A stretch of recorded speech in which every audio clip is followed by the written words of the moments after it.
All right, Zig on the top. Today on the show, we have living legend David Barrett.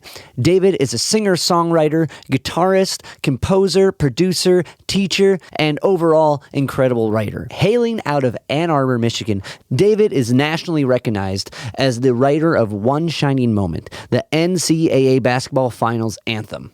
His career extends far beyond one song. He has written extensively for film and television, composing themes for the Olympics, PGA, the U.S. Tennis Open with multiple networks including CBS, ABC, PBS, and CBC. His scoring work has earned him 2 Emmys for PBS documentaries on legendary Ohio State coach Woody Haynes and the renowned author C.S. Lewis, as well as a silver medal at the New York Film Festival for the short film Don't Cross That Line. But David's work goes far beyond just composition. He has toured widely as an acoustic singer-songwriter performer, including an extended tour with the legendary Art Garfunkel. So Dave joins us with a plethora of experience. And he comes here not only to share that experience with us today, but also what he has going on. He has 2 new records that are coming out, the first of which is an acoustic instrumental record called Guitar Songs from the Midwest. And during our conversation, we really get into this one. And then he has a singer-songwriter album coming out called Stories. That will be out in December. And Guitar Stories from the Midwest is available now on all the streaming platforms. And one thing I really found interesting about his process is his writing takes us to a place. His goal is to take you to a place. And when he started really playing guitar, he got encapsulated by it because the guitar took him to a place. So with Guitar Stories from the Midwest, a lot of these are guitar ideas he had from when he started playing in college, and he fully grew into these beautiful compositions. And when you dive into his work, it takes you to a place. And it's really, as a writer, you want to take the audience somewhere. You don't want to tell them, you want to show them. And I think David does it like no other. I left this conversation feeling very inspired, and I hope you guys do as well. Before we jump into it, I want to thank my friend Greg Hughes. Greg used to host at a venue. He used to run a venue out in Ann Arbor, Michigan, after hours, or no, it was the late station, and he was in a band called After Hours Radio. I think what he's doing is really cool, and I'm glad to be included in what he's got going on. And so, thank you, Greg. Before we get to this conversation, if you hear anything you like, if you can like, rate, review, subscribe to the podcast on any of the podcast platforms, it helps me keep talking to cool guests like David and sharing their insights with you. Without further ado, this is my conversation with David Barrett. Awesome, man. Well, to jump into it, I wanted to kind of start asking so with your Olsen guitar, right? Oh, I love my Olsen. So when did that come into your hands? And more even openly, like when did guitar become a mode of expression for you? Well, those are 2 questions. I'll do the second first, and that is, when I was in high school, I played the organ and piano, and I just picked up the guitar and fell in love. Just the great thing about a guitar is very mobile, so you can take it on vacation, or in my case, when I went off to college.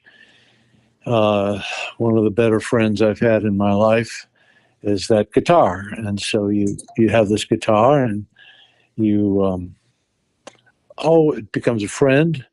And in my case, a place I can go that's just me and this guitar. I started writing songs around then. So it became a little bit more intimate instrument for me. And as to the Olsen, I got it in 1996, I believe. So it was it's an earlier incarnation. Jim Olsen, who's a genius out of Minneapolis. And I fell in love. I actually had done some shows with a guy named Leo Kottke, who is a wonderful finger picker. I mean, wonderful is not even, he's an amazing finger picker. At any rate, he was playing one. And he's from St. Paul, actually, where Jim Olsen is from, not Minneapolis, St. Paul. At any rate, so Leo was from there, was playing a Olsen, and I thought, holy smokes, that's unbelievable. Of course, he could play a wash tub and it would sound great.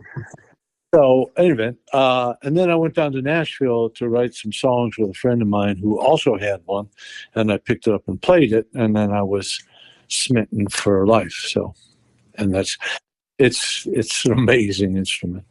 What going back to like starting on organ, like were you playing with the feet and everything? Like, no, actually, my mom, put a noose around my neck and said, "You're playing it, or I pull."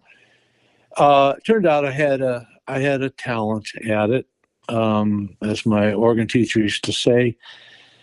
If you like the song, Dave, you're great at it. If you don't, you're not so great at it. And so I think that's been true for me all the way along. But it gave me a broader sense of, I always say music is math with wings. And the math, it helps to get some of the math with a keyboard, at least for me. It puts it in front of you. So I think I became a better musician simply because of playing the organ and the piano. I know a lot of wonderful organists and piano players, so I wouldn't put myself in that league, but I learned how to make mathematical sense out of the instrument. And then when you start writing songs, that's where the wings come in. I think that's well said. I find, because like my main's guitar as well, and like it's kind of like with piano, it's kind of like just the keys being laid out in front of you is kind of like looking like it's like you're looking at a city from over on top of a hill, and you can see where all the routes go. You can see everything laid out in front of you. That's exactly. And when you're on guitar, it's like being in the city. Everything's grid locked and blocked. You know what I mean? Like you take this quarter to that quarter. And I'm going to use this. That's a wonderful way of describing it. Yes. That would be honored if you would. That's awesome. Yeah, absolutely. That's a great way of putting it. Yeah. So I totally relate to that. I wish I started on piano when I was younger, but I got that kind of insight later. So like when you were playing organ and like playing piano, was it strictly just learning, or were you kind of writing and composing little things on your own then? Oh, little snippets. Yeah. I mean, occasionally I get asked, how did you find your way into your career? And I don't know. I stumbled. I think it had more to do with it telling me than me telling it in terms of the love affair. I began to hear the harmony. I got introduced to Copeland and all those guys, and particularly Copeland was a big effect. And then, when you're younger, I mean, Jackson Browne wrote These Days when he was 16, and, the Beatles wrote many of their best when they were 19. So it took me a little longer, but I began to process the world musically, and began to write. I don't know if you write lyrics or anything like that, but I do. And pretty soon you're jotting down ideas on napkins and so forth, trying to find a phrase that hangs with your song. And that's where I would say the artistry begins, at least it for me. I agree with that, because I think like I do write lyrics and write songs on my own as well, and I think that's like when you're searching for something to describe. For me, I kind of like make something musical, then bring a narrative to it, or I'm thinking about a narrative while coming up with it. But like that becomes a whole other like search. Like when you described it as having the wings, that makes sense, because that's really when you're like flying and trying to figure out where to land and where this is gonna go. So, absolutely. So Jackson Browne. So when you go to college, is like that's when these songwriters are really speaking to you. That's what it sounds like, right? Well, I think I had more time on my hands, and I needed a friend, so that meant a guitar.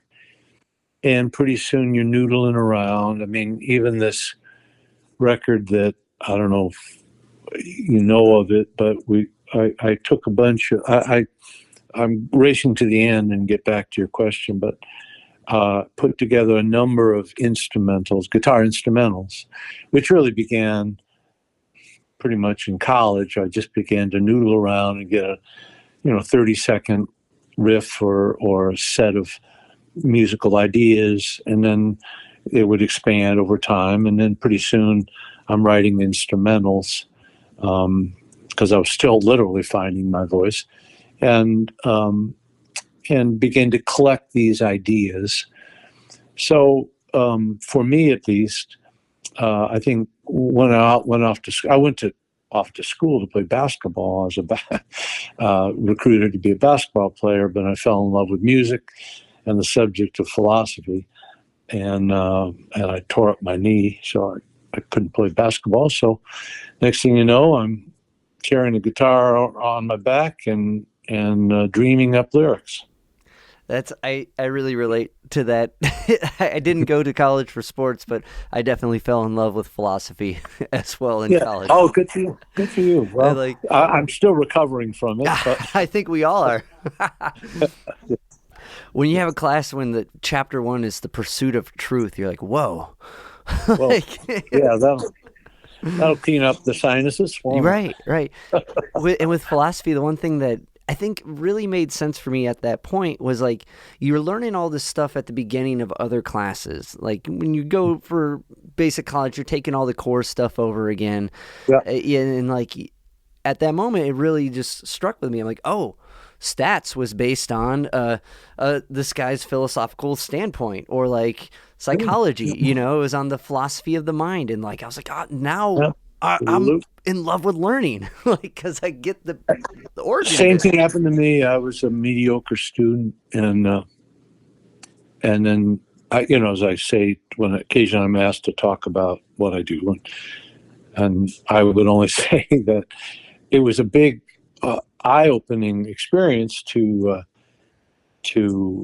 all of a sudden fall in love with your subject, care about it, study. I mean, imagine it's amazing what you can learn when you actually read the material. Right. And all of a sudden I'm doing it for my own reasons, not to impress a philosophy professor or whoever. And that was a game changer for me. It is. Like I'm glad that's you've had that experience, because like it's so I don't know. It's when you really put it in your own hands, it starts. And I see this with students at work when they really take it to their own hands and really are motivated by an external goal, which is when you're young, it's really impressive if any very young person, middle schooler, has a goal. You're like, whoa, hold on, that's amazing. Yeah. Well, that's true, and you're in the trenches in terms of trying to connect people to their own lives, which is the art of living. And middle school is more of a food fight. At least it was for me growing up. But it still is. But I think it's the perfect metaphor for it. If you're lucky, I studied. I was a pretty good student, but unmotivated, let's say. But then I finally. I finally went to the principal of my high school and said, I'm wasting my time here. Can I just, instead of going to a study hall, can I go to the library and read? And I did a paper on transcendentalism. And that was the first thing that I thought, this interests me, these people. And then off I went to college and began to follow that. Yeah. That's incredible. I think but just being able to have set your own goal and see it through, I think that's like, especially, having like you were doing sports at that time too. So like, I definitely think that's the one like really like clear benefit you can get from, there's a bunch of benefits from sports, but like, oh, absolutely. Like one that's on the nose. One thing, you mentioned guitar kind of takes you to places. And like, and you brought up that when you're going to college, you're writing these instrumentals, and like that whole process of trying to figure out how you're going to sing over this. You get like, I totally relate to and understand that gathering of progression and riff and like motif. So you have this new record coming out called Guitar Stories from the Midwest. And when I listened through the whole thing, like, and like looking at that cover, I'm like, it definitely, each like piece takes you somewhere, and like, so I've really, good. knowing that Thanks for that's, listening. yeah, of course, it's a beautiful record, but knowing that for guitar for you, like, took you somewhere, like this whole record makes so much more sense in a way. Now, Thank you. with the whole, like, I guess kind of, how are all these coming from, like, kind of digging through?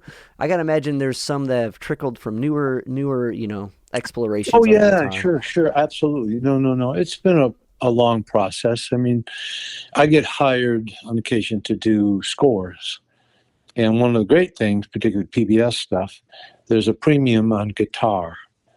And so that suits me just fine. And so sometimes I'm just, or, I used to tour. I don't know what you know about what I've done, but I used to tour around doing opening sets for stars. And I did about a year with Art Garfunkel, just being the opening act. And so you're out there, and then you're in a motel room. And then I'm thinking, well, I'm going to retune my guitar tonight because the show's over, and I'm going to play it in a G tuning. And so some of those were artifacts of me experimenting with open tuning. And, here's a C tuning, here's a D tuning, here's a G tuning, let alone regular tuning. So to me, they were ways to, here I am in, gosh, the vineyards in California waiting for Art to come on, and I'm backstage, and all of a sudden I get an idea, and all of a sudden I'm writing a little vignette to remember when I'm done with the show. Well, I definitely have delved into your history, and I got questions on hanging out with Art, but like, in those moments when you're touring like that, there is a bunch of downtime, and like, Yeah, I've noticed, like, it's kind of like a hurry up and wait situation a lot of times, and I gotta imagine if you're opening, for a bigger act like Art, like, you're gonna get like, you get sound check like 15 before. Yeah. You get line check. Yeah. Oh, you're in the business, aren't you? Yeah. And having done that for a while, generally they treat you like, shooting you out of a cannon. Oh, we're done. But fortunately, the guy who did the sound checks, who ran all the sound for Art, a guy named Stuart Breed, and he was a sound man for Art for 25 years. And Stuart could not have been more respectful, because a quick story. I'm in New York City, trouncing around. My agent calls me up and said, "Hey, go up to this building, 34th floor. Go on in and introduce yourself to," whatever his name was, Harvey. So I go in and say, "Hello, Harvey. I'm David Barrett. I was told you wanted to meet me." Well, that was Art's booking agent, which I had where'd that come from? And apparently my agent had sent him some performances, and he literally said, "Well, how would you like to go out and tour with Art Garfunkel?" First, I think it's a practical joke. I said, "Well, sure, I'd love to. Sure. When?" And he said, "Tomorrow you start." And we're in New York, and I had to fly back to Ann Arbor, pick up my guitar, fly out to L.A., actually the vineyards up there. And at any rate, so I remember walking over the hill. They're doing their sound check. I go up like a beaten dog, like you know how it is when you're opening act. You're like, "All right, you made sound, get out of here." But Stuart became a dear friend. He came up and he wouldn't let anyone else screw around till I got my sound the way I wanted it, which was incredible, as you well know. Oh, yeah. And from we've become dear friends. We've remained dear friends, and he made sure my guitar and I got a certain amount of due respect, and that made all the difference. Oh, for sure.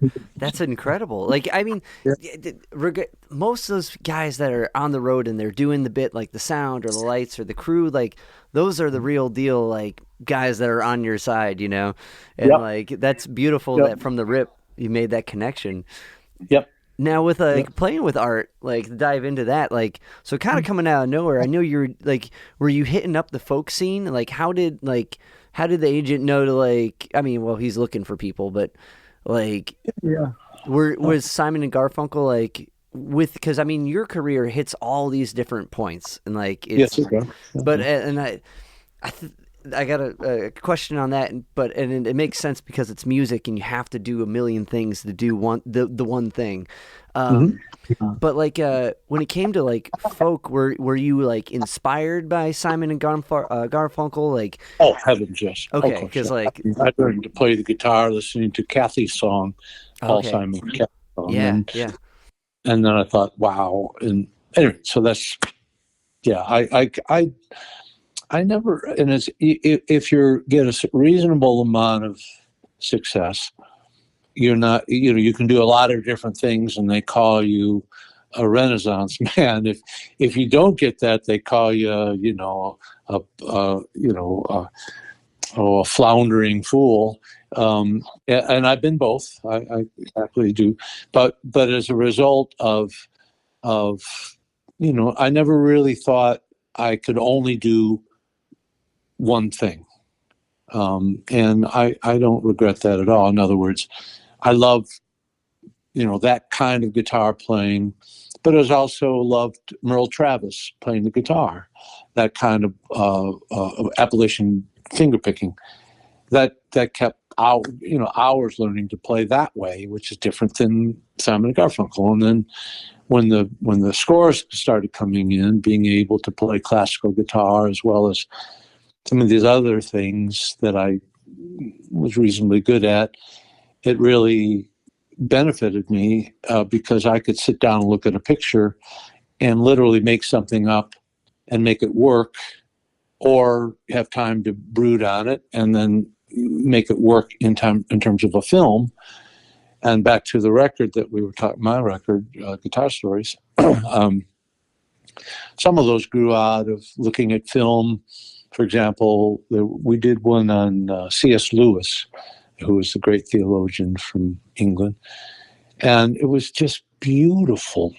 The film was just beautiful. So I was able to do a certain motif that I was doing anyways, just dragging out my guitar. Well, that really fit that C.S. Lewis film. So but I never really decided early, I'm going to play like Merle Travis, or I'm going to play like Paul Simon. And I just picked up as many of these things. I'm sure you're a big fan of Ry Cooder. Oh, yeah. I learned syncopation by listening to him. And of course, the James Taylor is always, We're Not Worthy, and all these other great guitarists. And then now I play like I play. And in fact, as I'm talking to you right now, a filmmaker called me.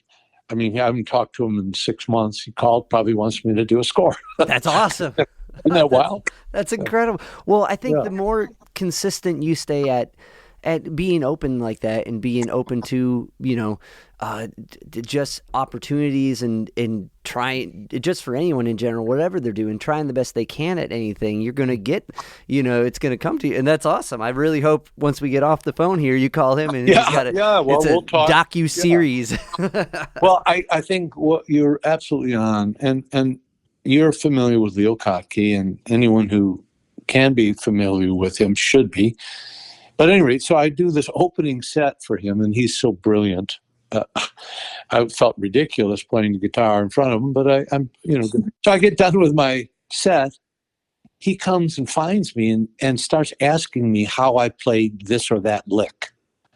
Now there's a guy who's still learning, still interested, has no attitude about how great he is, and wants to learn what I did, which I still think about it all the time. I mean, how gracious of him. Well, and I really think and the beauty of music, especially, like, is just that, is it's an endless endless search because there's endless possibilities of how to do it and how to do it right. And I think it opens to most creative fields, but when you're passionate and you're in it, that's where it goes. You're on that search to figure out any way you can express yourself. Absolutely. Yep. I'm wet with it. Not dry with it. I'm wet with it. Yeah. With kind of going back so when you're playing with Art, did he have a band with him? He had one of the best bands on the planet. Yeah. Did he have a Arlen Roth with him at that time? I don't think it's Arlen, but yeah, no, I know you mean. There was a guy. What was his name? He actually was the author of. Da, na, na, na, na, na, na, na, na, da, da, da, da, da. It was God. What's the name of the song? Anyway, he had a big hit. But I don't think it was Arlen Roth, but it was. I think he was in that band before. Yeah, because when you mentioned Ry Cooder, I was like, I know Arlen did stuff with him. I was just connecting strings there. Sure. But yeah, Weisberg is his name. Oh, okay. I can't think of his first name right now, but so how was hanging out with Art? Was he equal? Was he did you guys get to kind of trade or just even witnessing how he handles a crowd every night? Did you get to kind of scoop some insight from Art? I did. In terms of stagecraft, absolutely. And Art was absolutely a gentleman and gracious to me. I would be in you're in the bowels of a theater or whatever, and he'd go out and seek me out, and we'd chat before I'd go on stage most every time, and very gracious. He's a very thoughtful, intense guy. Good sense of humor, but he's definitely an artist's artist. And so watching him approach how he would present his music was an education in his stagecraft, because you're playing all these dates, and how he combined his music, or the music he was singing, with his audience. I mean, it was great for me, because when you're opening for him, you have 2,000 or 3,000 or 1,500 people who all love the acoustic guitar. So it made it much easier to just come out with a guitar, because it was presumed that that's what Art does, and then I would introduce myself to the audience with a guitar. And they're primed to listen. There's absolutely. Some crowds that you gotta win them over to get them to listen.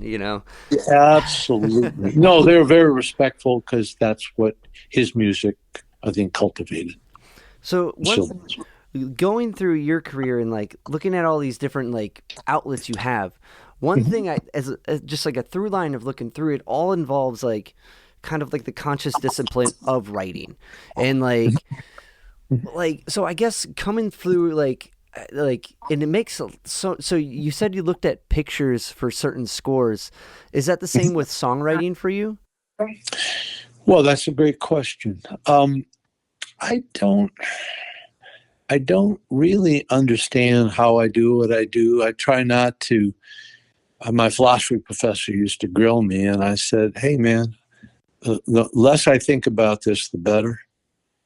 But for me, I have one song in particular. I don't know what I've done or not done, but I wrote a song called "One Shining Moment," and I did it for my own reasons, absolutely my own reasons.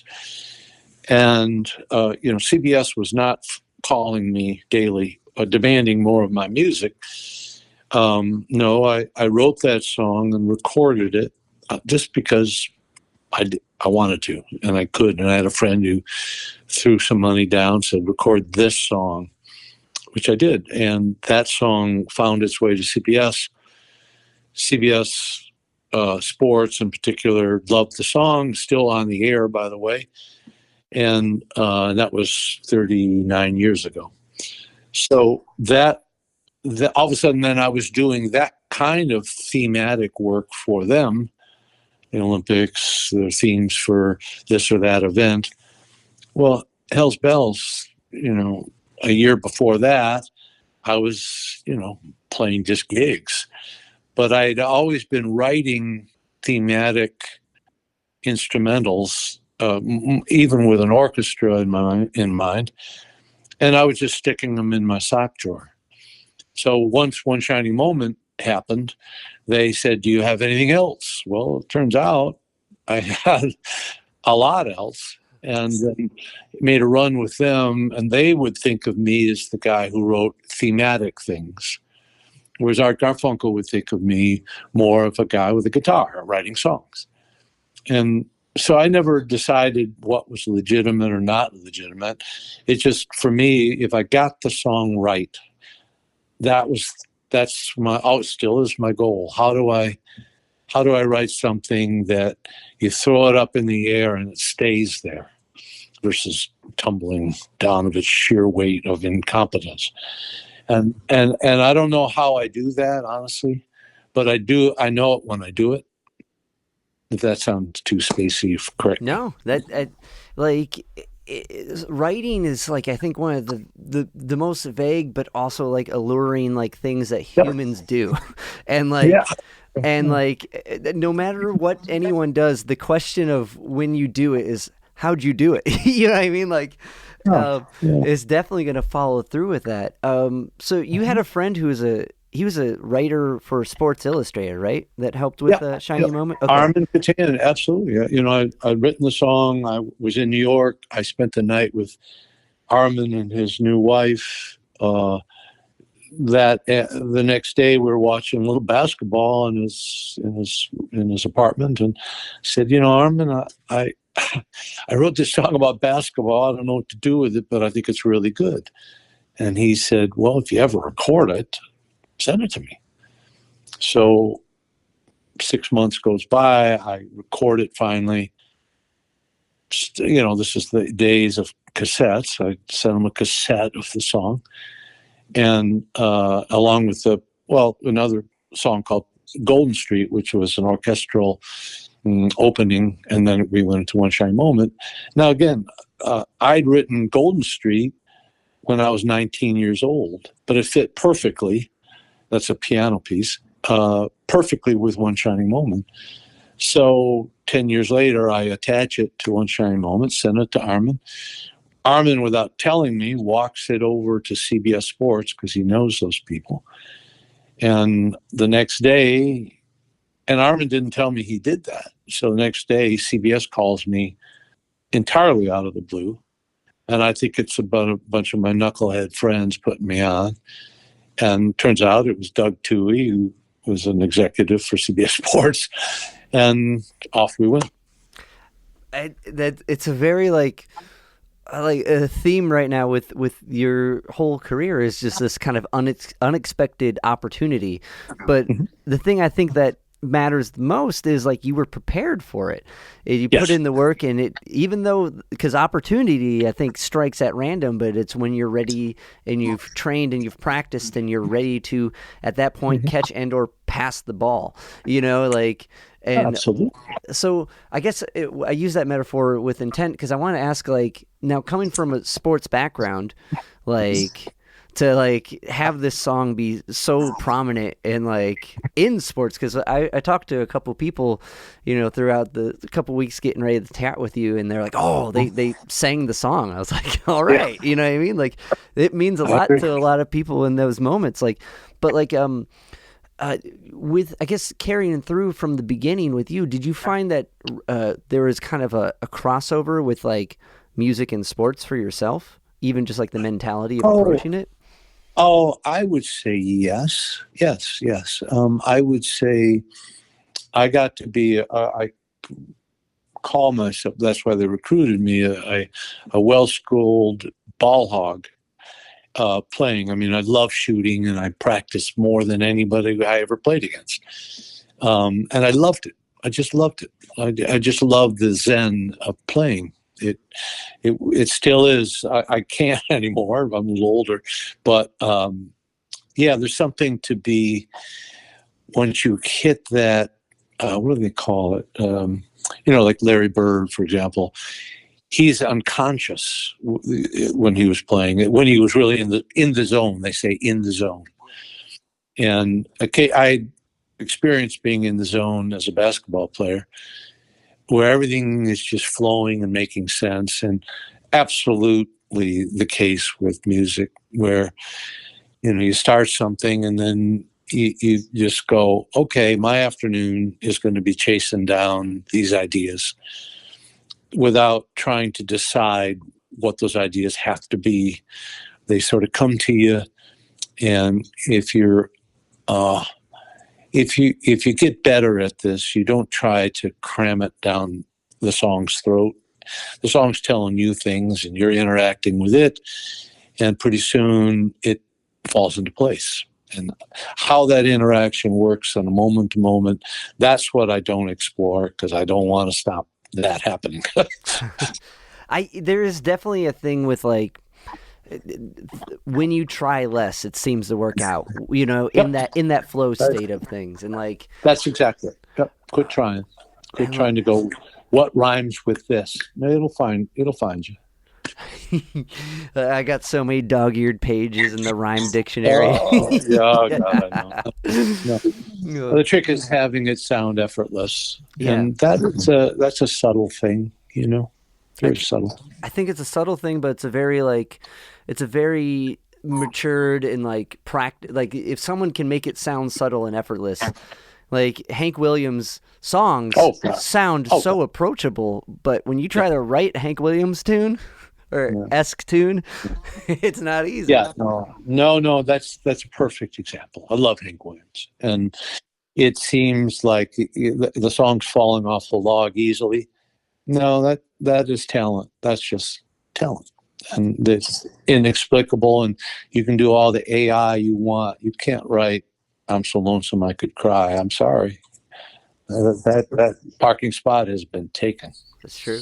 It's funny. I had a discussion with some of my students, and they're high schoolers, and they were just trashing. They were just talking down about how awful AI art is. And then I was like, oh, cool. They're like, and they're just like, it doesn't like, I don't get why people even like it. You know what I mean? Like, I'm trying not to, but like, it was refreshing to me. I was like, I think ultimately people are going to want an authentic experience with art. That's what resonates with us.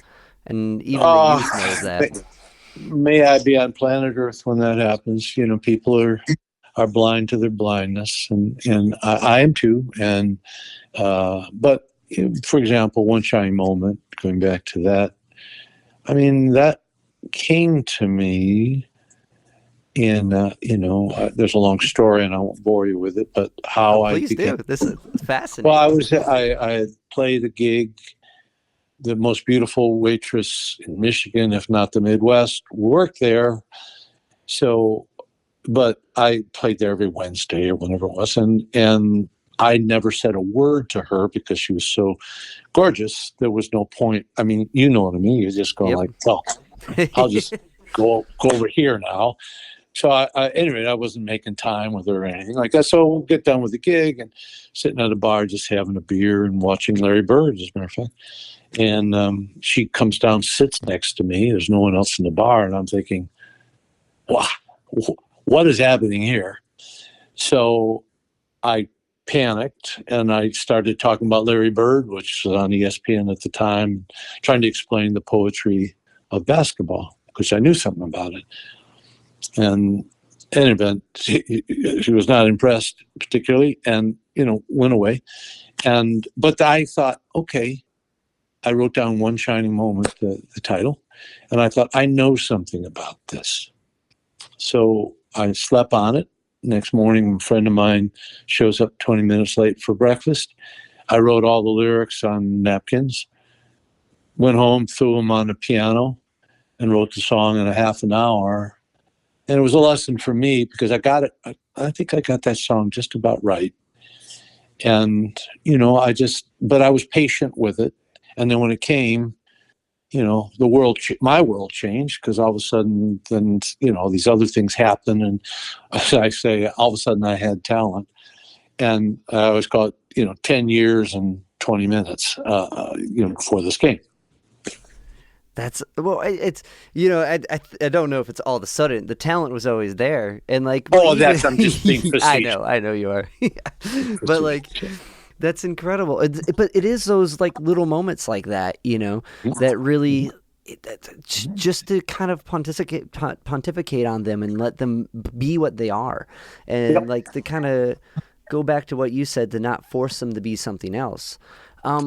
Like raising children. Yeah, that's a very good metaphor for that. Yeah. So like kind of just knowing this, like, I mean, we as humans, and especially someone who's like been around music and observes and takes in and is constantly refining the craft, what resonates with you and what is good. And with song lyrics, you can write like something like One Shining Moment and have like your title and have something to work towards, and build around. So it's like, maybe in every direction of how you get to Rome, in this case, One Shining Moment could take any path. But when it comes to like a composition, I guess like, what's kind of like the equivalent for like finding the song seed of a composition? Like, for you, what makes a motif worth building upon? Oh, that's interesting. That's a great question. Are you a fan, I hope you are, of Jimmy Webb? Oh. Jimmy Webb. Okay, good. And I read his biography, and I'm not comparing myself with Jimmy Webb, but he talks about, there are songs I've written that are, for lack of a better word, therapy. You're mulling something emotionally in your life or in your past, and that matters. So the song can feel that, and your song should communicate that. Let's say melancholy, which I've dabbled in that subject, but internally, anyone who's writing songs has an internal conversation going on. Mine never stops. That's why I love sports, because I can finally stop thinking and feeling and examining and taking down the radar that's constantly up for me, looking for ideas and how does this fit with that. And so your inner life, finding and digging from that, gives a song a certain hue. And I learned that. And a dear friend of mine I lost about 5 years ago. I toured with him forever. His name's Dean Mann. And I saw him when I was, 19 years old, performing with his partner. And I thought, oh my God, this guy is fabulous. And he wrote songs the song had a place, you could tell. It wasn't what rhymes with. It was magnificently, tightly hewn and very moving. And it was called Please Find the Words. I'll never forget it. Please find the words. I don't believe I ever heard you say, but goodbye could have been said, but it must have been someone else heard. Sometimes you see, sometimes you're blind, can't seem to find what's really there. Never knowing if the past is showing us where. But some have the rhythm and some have the prayer. So won't you please find the words? Isn't that magnificent? Beautiful. Yeah. Yeah. And I thought, that is songwriting. And I went up, instead of going to LA, I went to Petoskey where he lived, and we wrote songs together. I'm better for it. That's...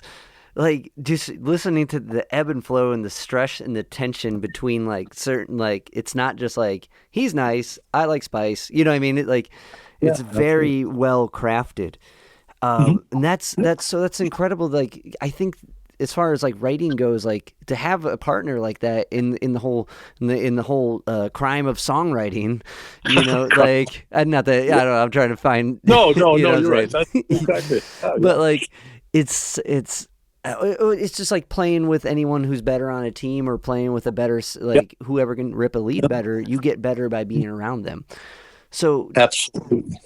so he said he described it as a hue. Can you build off that a little bit? Well, no, it was just that I certainly can write songs like AI. And I'm not trying to pick on AI. It's just We can pick on it. It's fine. yeah, but all I'm saying is I learned that it's not a matter of rhyming things. It means having the songs. Dino could have the lyric feel like it comes from a place, versus a clever turn of a phrase. Now, I can do those, and I have done those and been paid to do those. That's a different art. But getting your song the way you want it, we're done here. I'll send you a couple things that I just tucked away, and they are those things. In fact, that leads into a record that's supposed to be out, a recording on Bandcamp. It's an effort called Stories, and I have a song on there called what's it called? One Last Goodnight Kiss, which I wrote in a hospital prior to heart surgery. I was just lying there and came up with the song as the moon was setting, out the window, and it comes from a place, and it's very different than, that's a very internal kind of song. And other songs, professional. I'm professional, so I can rhyme June with moon and do that, and happily so. I'm not like I'm above that. No, I'm not at all. They're just different arts. Was it? That definitely, I agree with that. And like it's interesting, like the atmospheric, like texture lyrics can create in that sense, and like that's like. But to be able to like gauge that and place that, I think you do that, especially with like, because Stories comes out December, right? That's I think it's the end of December sometime. Yeah. Just I don't know if he sent it to you, but I hope he has. Was it? I got to hear a little bit of it. I don't Okay. but like I was zoomed in on the thing that with Guitar Stories of the Midwest. Sure, but sure. I find it really fascinating, like just the moment of a place, and like how prominent that is throughout your work, and like and I think that's really what's so alluring about it. Well, I hope that, I have a bad case of sincerity at times, but there is a moment in which things fall together internally, and hopefully if you have a guitar in your lap or sit in front of a piano, you can communicate what's going on internally in a way that's not just your own gibberish, but is an expression that someone could hear and go, I know what that feels like, or that moves me, or I don't know why. Well, it's because it starts from a place that really helps, at least for me, to do the more fragile songs as well. So I think it's just a beautiful kind of Zen. The whole guitar experience for you seems to be the place, and like that's beautiful. That's so like inspiring. One I wanted to ask about, you wrote a couple kids books too. So like with kids songs, yes, kids absolutely. songs, but I thought I saw on your website there was a kids book as well. Well, there is. They come. Well, I'm interrupting you, but No, please. I have a friend who's a wonderful musician, by the way, Jan Christ, and she heard some of these songs. She said, "Let me do art to them, so I can get you." I can get you those, and you, in other words, you can watch the movie of the song go by. So yeah, that's a different thing entirely. But within it, it is its own place, because like my partner, she works at the library, and I sit in and help out with a bunch of stuff there, and like the kids programs with like kids music and kids songs, it's like it's another type of that place. Absolutely. And it's Absolutely. it's really interesting because it's like at the same time of like going back to what you're saying before, like some songwriters get into the whole lamenting and kind of therapizing to an audience. Yeah. And Exactly. like, which, Hate that. yeah, which, you know, like there's a place for it, you know, it is what it is, but like, it's different to show the audience what you're therapizing, like to set the scene of where something is, and then the internal monologue of like putting yourself through that, you know. And I also write what I call knucklehead songs, that are just songs that are for example, I have a song called "Let's Talk About Me," and it's about an egotistical guy around the dinner table, and you know, to take the weight off here, man. You know, we're just having fun. So to be able to, you know, sometimes it gets to be this overly serious, and I can be overly serious, and I'm not, you know, but you know, come on, it's smile. The sun's out. Get over it. You know. So. Do you with that kind of in mind, do you have like a routine, an exercise, like a writing habit that you do? Oh, that's a great question. Yeah. Yes and no. I have to have, when the kids, I have two daughters, and they're grown now, but you know, my focus was on them, and then I would write later at night or early in the morning before, you know, the hurricane hit. And but as it turns out, I, you know, managed to continue to write, and I was obviously writing for CBS, which is a different animal, but you know, squirreling away ideas. For example, when I was out with Art Garfunkel, and my daughter at that time was about 3 or 4, and I called, and you know, Tracy, my wife, and we were chatting away, and then Claire, the youngest, 3 or 4-year-old, grabs the phone and just talks into the phone and says, you know, "Dad, I want you near."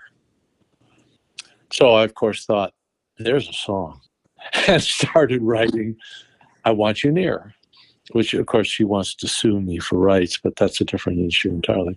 But I'm just teasing. I wrote a song based on a conversation with my 3-year-old, and I'm really proud of it. It's a nice piece of work, and it happens to be true, which is even better.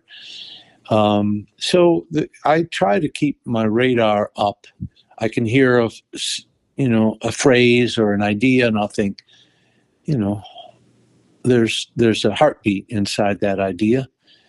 And then, so back when the kids were growing, I had a bunch of these heartbeats ideas waiting around, and I was a producer in Chicago for a while, and I was able to play with the best musicians.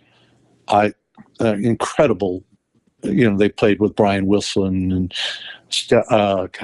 Styx and all those people. Yeah.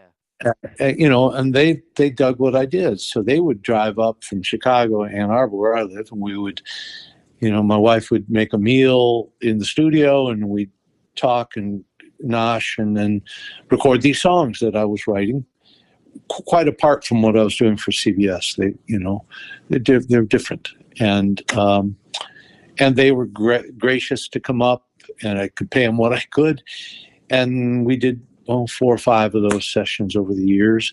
So some of stories, most of the songs from that record are from those sessions in, you know, the middle of winter in a studio out in the woods, and the best players on the planet showing up and playing just for the sheer joy of doing it.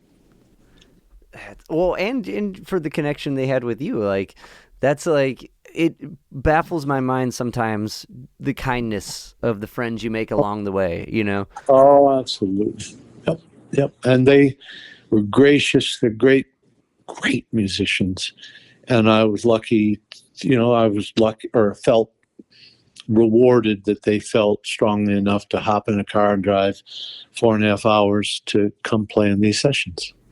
Just a group of guys that can get behind song that you wrote behind your idea, behind your place that you put them in.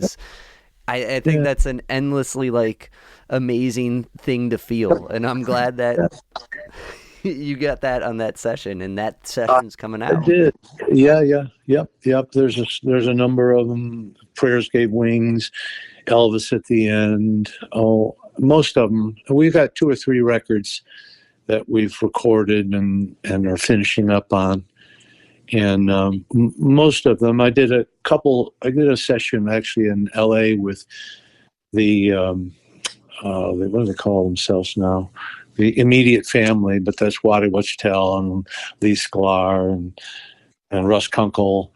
So we got a couple tunes out of that. And then with these friends from Chicago who are, can hold a candle to those guys in LA. And, I was grateful for the Immediate Family to show up and put down some tracks. It's funny, like with as far as like musicianship in that sense, and song in writing, and like I think they take the same amount of practice in that dedication to whatever the expression is. But regardless, I always each end of the other, I mean, has a respect, I think, for the other and wants to be able to do. It's. Like the guy that can just play over every jazz like to just rip in the bebop and play over whatever changes you throw him, like also is working on songwriting. But like when you put the time, exactly right. And that part is like, so that kind of goes back to you just being, how'd you do that? How do you know what I mean? And that's no. They're very respectful. This guy Craig McCreary, electric guitarist. Oh, I mean it in a good way. Like they're inspired. Like, how did you do that? How'd you write that line? I want to be around that. No, that's funny. Yeah, I think so. I think in my own peculiarity, if that's a word, have a thing that I do.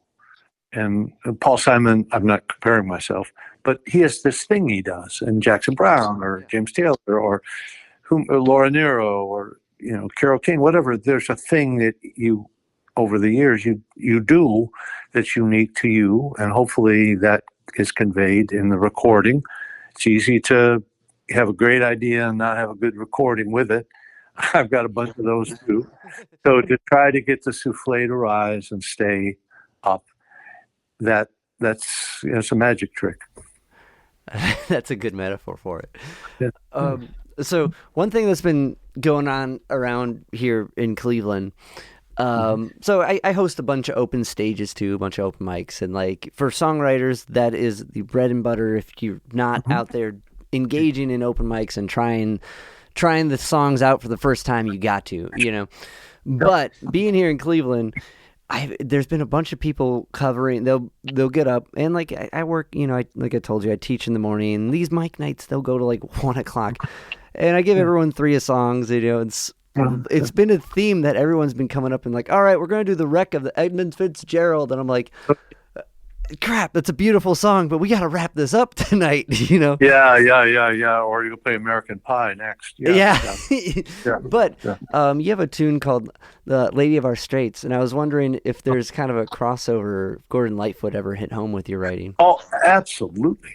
Lightfoot, absolutely. And quick story on that. I don't know. We're an hour into this, so I don't want to talk your ear off. I'm here to be my ear talked off, my friend. No worries. I was did a gig with Dean, my friend, who I introduced you to earlier, and we played a gig in northern Michigan or the Upper Peninsula, and came back from there. And my extended family has a little cottage on the beach next to the bridge or down from the bridge, and so we're all wired up because it's 2 a.m. and you just drove and you're awake. So he started playing this song, which I really loved, and then I picked up on it. We co-wrote it, and without question, Lightfoot. I think that was before the Edmund Fitzgerald, but he had written. I'm a huge fan of his. He has a song called The Affair on 8th Avenue, I think it's called. Talk about art. Oh my God. He was a rare bird. Anyway, so yeah, maybe it was around Edmund Fitzgerald, but that was absolutely an inspiration. And I tried to make it. It's not about the Edmund Fitzgerald, but it's about that feeling of in this case the Straits, and the ships had gone down in the Straits, of which I was aware of. And so we just began to write, and next thing you know, we have ourselves a song. Was it? Did you ever cross paths with Gordon Lightfoot? No, I did not. I saw him perform, and he. For those of us who write songs, with Canadian Railroad trilogy, which he wrote, which is mind-blowingly good. He had his hits, even, if you could read my mind, that's a great piece of songwriting. And so he was a rare gem who came to us from Canada. Agreed. Mm-hmm. Yeah. David, it's been a wonderful chat with you, and I really appreciate your time. Like, this has been, I'm leaving this inspired, and I went into it inspired, but even more so after chatting with you, my friend. So thank you for taking time to talk with me. Absolutely, my pleasure. And if you have any other questions, call me up.